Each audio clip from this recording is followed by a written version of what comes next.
Qatar को लेकर चर्चा चारों तरफ हो रही। अचानक से गुरुवार दोपहर खबर आई कि कतर की एक अदालत ने 8 पूर्व भारतीय नौसैनिकों को उन पर फांसी की सजा सुनाई। इस खबर से सब हैरान हो गए कि आखिर हुआ क्या है, ये कौन लोग हैं और इन्हें क्यों अदालत ने इस तरह मौत की सजा सुना दी। कतर में जितने वहां के मूल के लोगों की जनसंख्या है, उससे ज्यादा दूसरे देशों के लोग रहते हैं। आखिर ऐसा क्या है कतर में जो दुनिया भर से लोग यहां आना चाहते हैं। दरअसल कतर एक छोटा सा समृद्ध देश है। यह देश फीफा वर्ल्ड कप का आयोजन कर सुर्खियों में आया। कभी कतर गुलाम था और यहां की हालत बहुत अच्छी नहीं थी। पहले तुर्की और फिर अंग्रेजों ने इस पर शासन किया और सन 71 में कतर अंग्रेजों से आजाद हुआ, लेकिन तब भी गरीबी थी।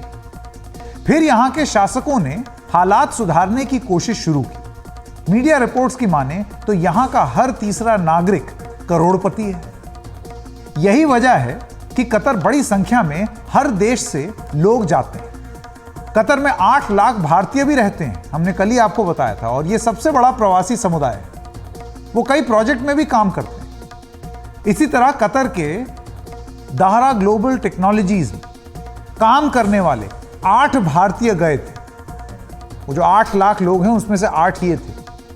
ये लोग वहां इटली की मिजेट पनडुब्बी बनाम जो एक परियोजना है उससे जुड़े थे।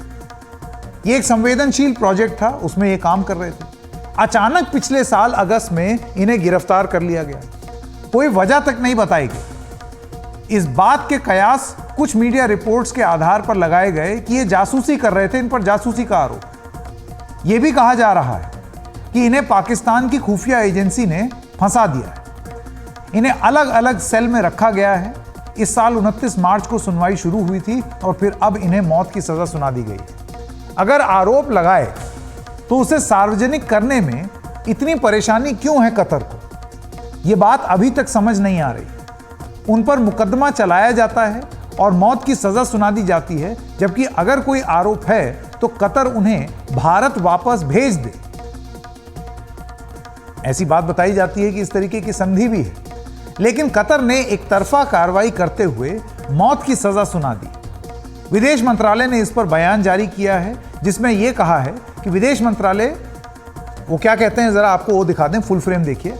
हम मौत की सजा के फैसले से काफी हैरान हैं और विस्तार से पूरे फैसले का इंतजार कर रहे हैं। हम उनके परिवार के सदस्यों और कानूनी टीम के संपर्क में हैं। हम सभी कानूनी विकल्पों पर विचार कर रहे हैं। हम इस मामले को बहुत अहमियत दे रहे हैं और काफी करीबी से इसे देख रहे हैं। हम हर तरह की कानूनी सहायता देते रहेंगे।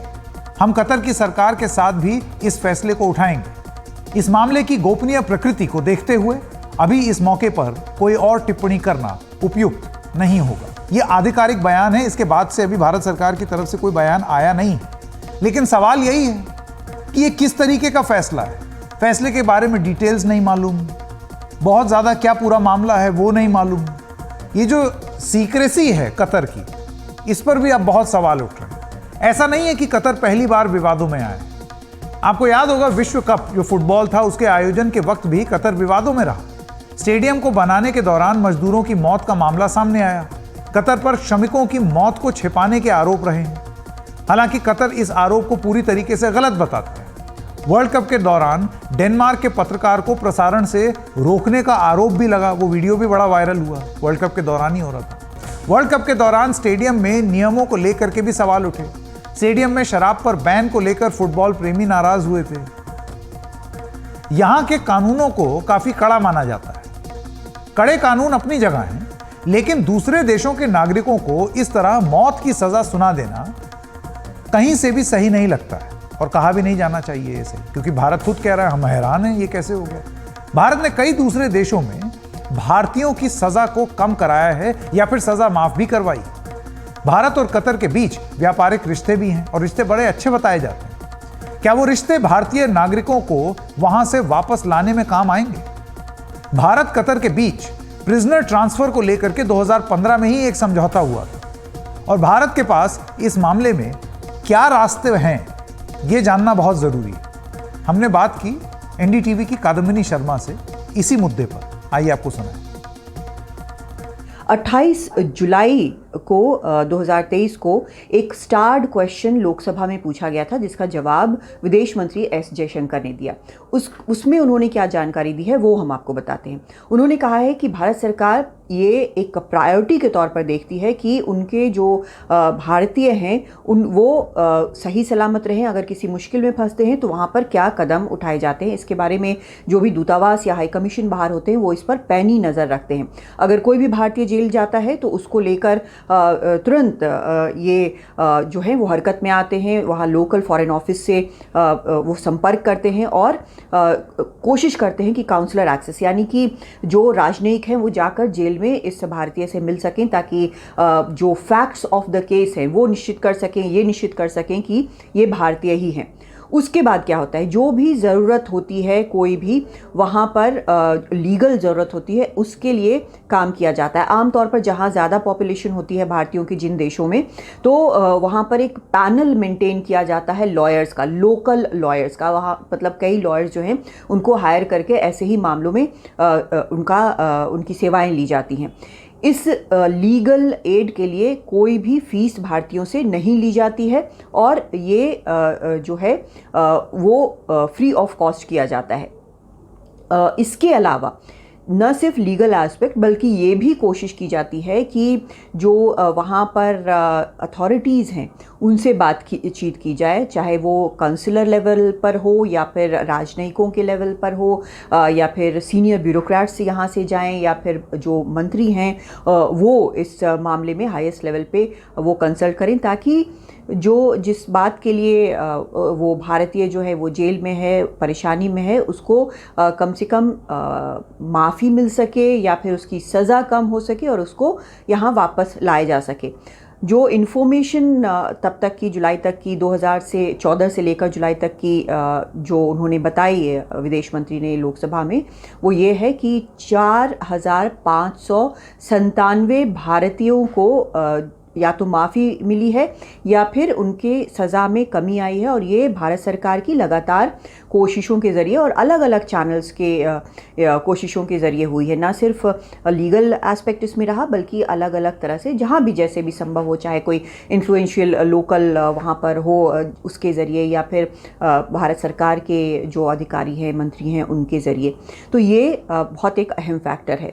उसके अलावा आपको बता दें कि कतर के साथ एक अग्रीमेंट साइन हुआ है 2015 में, जब उनके अमीर शेख तामिम बिन हमाद अल थानी यहाँ पर आए थे, तो उनके साथ एक ट्रीटी जो हुई है वो साइन की गई है, जिसमें ये प्रावधान है कि अगर किसी को इस तरह की सज़ा होती है या कोई भी इस तरह की मुश्किल में फंसता है तो उसको वापस भारत भेजा जा सकता है बाकी की सज़ा काटने के लिए। वहीं कतर के किन देशों से कैसे रिश्ते हैं और क्या अमेरिका की भूमिका हो सकती है इस पूरे मामले में, कतर के काम करने का क्या तरीका है और इसको किस तरीके से समझा जाए। क्योंकि आप ये देखिए कि हमने कल ही आपको बताया था कि ये बड़ा अजीब सा देश है। एक तरफ इसके ऊपर आरोप लगते हैं कि हमास का हेडक्वार्टर कतर, तालिबान से अमेरिका की बातचीत कराने का दोहा टॉक्स कतर, इसके अलावा और दुनिया भर में आतंकवादी संगठनों को संरक्षण देने का आरोप कतर। वहीं पर पश्चिमी देशों का समझौता कराने के लिए और उनका फॉरवर्ड बेस बनाने के लिए उनसे नेगोशिएट करने का base Qatar. Military base US का कहाँ है? कतर। अच्छा, इस सब को लेकर के क्योंकि इंफॉर्मेशन होगी ना कि मतलब किस तरीके से आप अपना मत दुनिया के सामने देना चाहते हैं, तो वो इंफॉर्मेशन भी कंट्रोल की हुई है। अल जजीरा कहाँ का? कतर। वर्ल्ड कप किसने किया, अपना नाम और शोहरत किसने कमाया? कतर।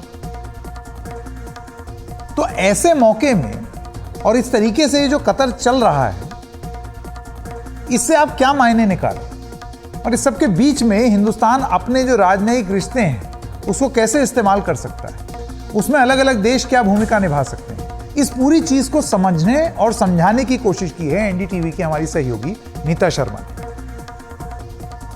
भारत और कतर के बीच में ताज़ा तल्खी का कारण बताया जा रहा है कि जो 8 नेवी वेटरन्स को सजाए मौत 26 अक्टूबर 2023 को वहां की अदालत ने सुनाई है, वो है। जो रिपोर्ट्स नई दिल्ली तक पहुंच रही हैं उनके मुताबिक इन लोगों को जो स्टेट सिक्योरिटी ब्यूरो है, जो कंट्री की इंटेलिजेंस एजेंसी है, उसने अगस्त 2022 को गिरफ्तार किया था, लेकिन इंडियन एम्बेसी को सितंबर 2022 को ही जानकारी मिली थी और उस महीने के अंत में यानी 30 सितंबर के बाद जो है वो पहली टेलीफोन कॉल इन लोगों को करने की इजाज़त मिली थी, जो ये अपने परिवार वालों को कर पाए थे और उनसे संपर्क साध पाए थे। फर्स्ट काउंसलर एक्सेस जो है वो अक्टूबर 3 को मिला था, यानी 1 महीने बाद, और उसके बाद ये जो कॉल्स हैं वो उन्हें हर हफ्ते करने की जो मंजूरी है वो मिल गई थी। सेकेंड काउंसलर एक्सेस जो है वो दिसंबर 2022 को मिला था। हालांकि ये बात अभी तक साफ नहीं हुई है कि इन लोगों को किन आरोपों के तहत सजा सुनाई गई है, लेकिन ये साफ है कि ये लोग अल दहरा जो एक कंसल्टेंसी फर्म थी जो कतर मिलिट्री के लिए काम कर रही थी, उसके लिए काम कर रहे थे। तो यानी ये आरोप लगाए जा रहे हैं कि ये जासूसी के तहत इन्हें गिरफ्तार किया गया था और इन्हें सजा सुनाई गई है। अब यहाँ पर हमें बात करने की ज़रूरत है क्योंकि भारत सरकार कह रही है कि वो ज़ोर शोर से इस मुद्दे को कतर सरकार के साथ उठाएगी, लेकिन जो लैक ऑफ ट्रांसपेरेंसी है उसे लेकर जो है सवाल जो हैं वो पूछे जा रहे हैं। जो वेटरन्स हैं वो भी पूछ रहे हैं, सरकार के अंदर भी ये सवाल पूछे जा रहे हैं कि आखिर भारत सरकार क्यों दृढ़ता से वहाँ की सरकार के साथ ये मुद्दा नहीं उठा पा रही है। दरअसल भारत और जो कतर के रिश्ते हैं वो पिछले साल भी खटास में तब आए थे जब बीजेपी की जो नेता थी नुपुर शर्मा, उन्होंने एक विवादित बयान दिया था। कतर सरकार जो थी वो पहली ऐसी सरकार थी जिसने उस बयान के खिलाफ आवाज़ उठाई थी और साथ में ये भी बोला था कि नुपुर शर्मा को माफ़ी मांगने की ज़रूरत है। हालांकि बीजेपी ने अपनी नेता को बर्खास्त कर दिया था तो मामले को रफा दफा कर दिया गया। तो माना जा रहा था कि अब जो दोनों देशों के बीच में रिश्ते हैं वो साफ हो गए हैं, लेकिन अब ये जो ताज़ा विवाद सामने आया है इससे एक बार फिर जो मामला है वो अटक गया है।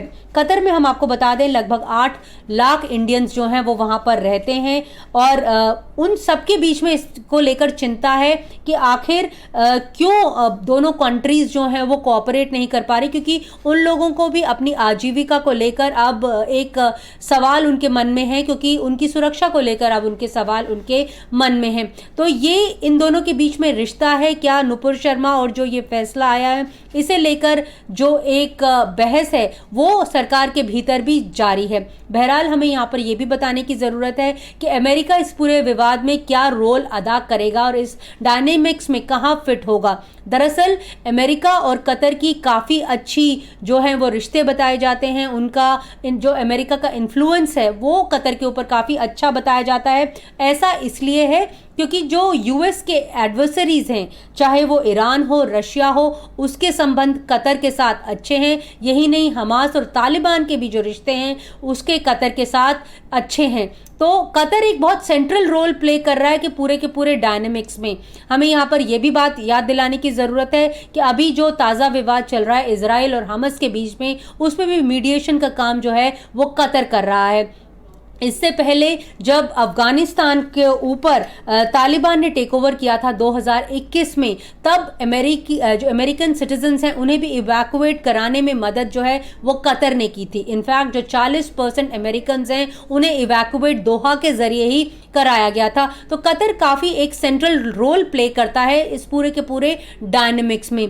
यहाँ पर यह भी समझने की ज़रूरत है कि जो अमेरिकी राष्ट्रपति ने अभी बयान दिया था ये जो इकोनॉमिक कॉरिडोर बन रहा है उसे लेकर, और साथ में जो इजराइल के एम्बेसडर हैं उन्होंने जो बयान दिया था हमास को लेकर कि किस तरह भारत को हमास को एक आतंकी संगठन करार दे देना चाहिए। तो ये पूरा का पूरा एक डायनेमिक जो है एक वर्कआउट करने की ज़रूरत है। जो सरकार है बहरहाल वो ये कह रही है कि वो जहाँ तक इन नेवी वेटरन्स का सवाल है वो ये जो मामला है वो कतर सरकार के साथ काफ़ी ज़ोर शोर के साथ उठाएगी और उन्हें उम्मीद है कि कतर सरकार जो है वो उनका रुख, जो उनका पॉइंट ऑफ व्यू है वो भी समझेगी।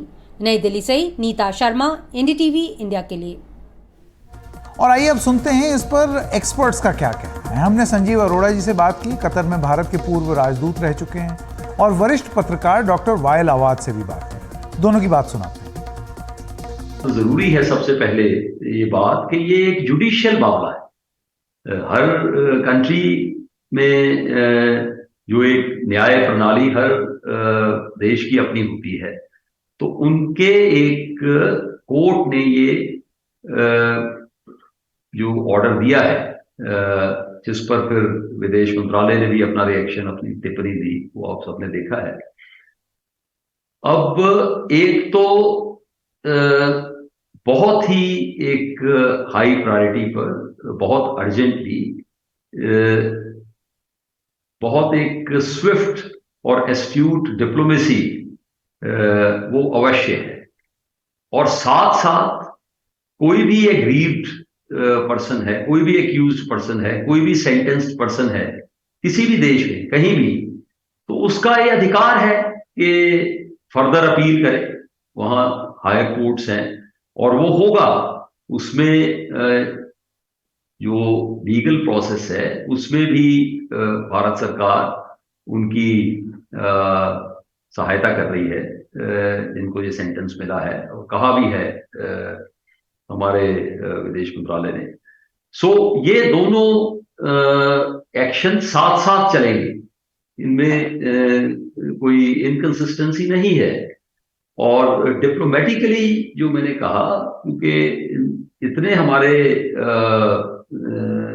घनिष्ठ और इतने म्यूचुअली बेनिफिशियल संबंध हैं, और वहां देखिए कतर में तकरीबन टोटल 25 लाख की आबादी में 7.5 लाख के आसपास तो भारतीय नागरिक हैं, और हमेशा उनकी ये बहुत अच्छी रेपुटेशन रही है कि उस देश में उन्होंने बड़े मेहनत से, बड़ी लगन से, बहुत ईमानदारी से काम किया, और अभी भी वो कर रहे हैं। अब इस केस के, मैंने जैसे पहले कहा कि एग्जैक्टली तथ्य क्या है उस पर तो मैं कुछ टिप्पणी नहीं कर सकता। और जुडिशियल प्रोसेस जो एक पहले, जो सबसे पहली कोर्ट में ये केस का ऑर्डर हुआ, उसमें ये नतीजा आया है। नतीजा ऑफ कोर्स बहुत ही गंभीर है, यही हम लोग डिस्कस कर रहे हैं। So diplomatic actions very astutely and very swiftly, highest level पर लीडर्स की फोन कॉन्वर्सेशन तो होती रहती है हमारे दोनों देशों के बीच, और उन फोन कॉन्वर्सेशन में कई मुद्दे डिस्कस होते हैं। हमारी बायलैटरल कोऑपरेशन इतनी है, कई फील्ड्स में है, और हमेशा जो हमारी कम्युनिटी का वेलबींग, वेलफेयर, ये एक बहुत ही हाई प्रायोरिटी रही है। इस विषय में वार्तालाप होती है, तो उस संबंध में वो मेरी आशा है कि वो बहुत ही जल्दी होगा।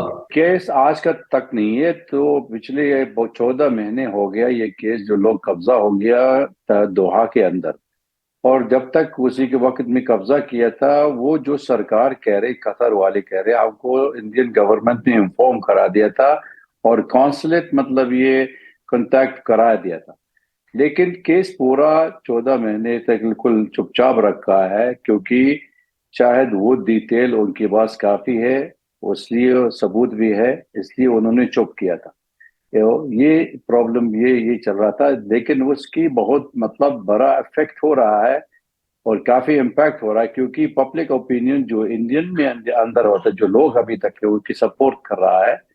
I think the government will have a problem, इसलिए तो कोई हाई लेवल डेलीगेशन जाना पड़ेगा दोहा के लिए, और अगर दोहा के लिए उसका मोनार्क, उनका क्राउन प्रिंस मतलब ये माफी देते तो ये केस बंद हो जाएगी। नहीं तो ये तो दोनों मतलब देश का तो वो प्रॉब्लम चल रहा है, रिलेशन में ताल्लुकात है, और जो कतार बहुत इंडिया ताल्लुक बहुत हो गया, मतलब ये जो उनकी तेल है या गैस में सोच रहा था इंडिया में इंपोर्ट कर रहा है, तो इम्पैक्ट काफी मतलब अच्छा नहीं लगता। लेकिन मेरे ख्याल से हाई लेवल बैकडोर डिप्लोमेसी भी होना चाहिए, क्योंकि ये तो वेरी सेंसिटिव इशू है दोनों देश में, क्योंकि कतार में कोई मतलब इसका कोई माफी नहीं देते जिसकी जासूसी काम करते, और इंडिया में मतलब कोई डिटेल मिले नहीं, उन्होंने पब्लिक को नहीं मिल रहा। लेकिन जब तक मतलब वर्डिक्ट आ गया था, जो उसका कानून आ गया, जो जो कोर्ट में वर्डिक्ट आया था, वो इसलिए अभी तक तो आउटरीच हो रहा है। इसलिए ये चक्कर, ये problem, it is very sensitive, वो it has to be dealt in delicates with high level backdoor diplomacy. दोनों सरकार में मतलब कोई काफी ताल्लुक हो रहा है, और मेरे ख्याल से जब तक हाई लेवल डेलीगेशन जा रहा है या प्रधानमंत्री से बात हो रहा है, मेरे ख्याल से तो कुछ ना कुछ अमनिस्टी हो रहा है, and there could take more lenient. तो नहीं मतलब ये जो डेथ सेंटेंस नहीं इम्प्लीमेंट कर रहा है। इसलिए मेरे ख्याल से इंडिया में या नेशनल सिक्योरिटी एडवाइजर है या प्रधानमंत्री कोई और इन्वॉय भेज सकते हैं मेरे ख्याल से। तो this should be some sort of settlement of this issue.